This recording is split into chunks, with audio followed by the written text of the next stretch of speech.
South Africa. Okey, betul. Okey.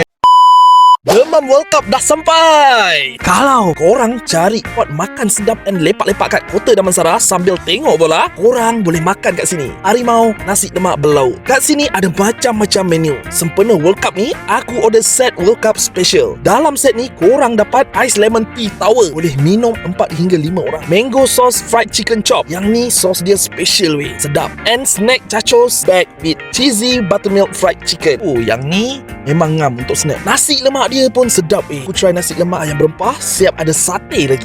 Okey, sempena World Cup ni, diorang ada buat games tau. Kita ke World Cup. Siapa juara FIFA 2020 World Cup? 2000?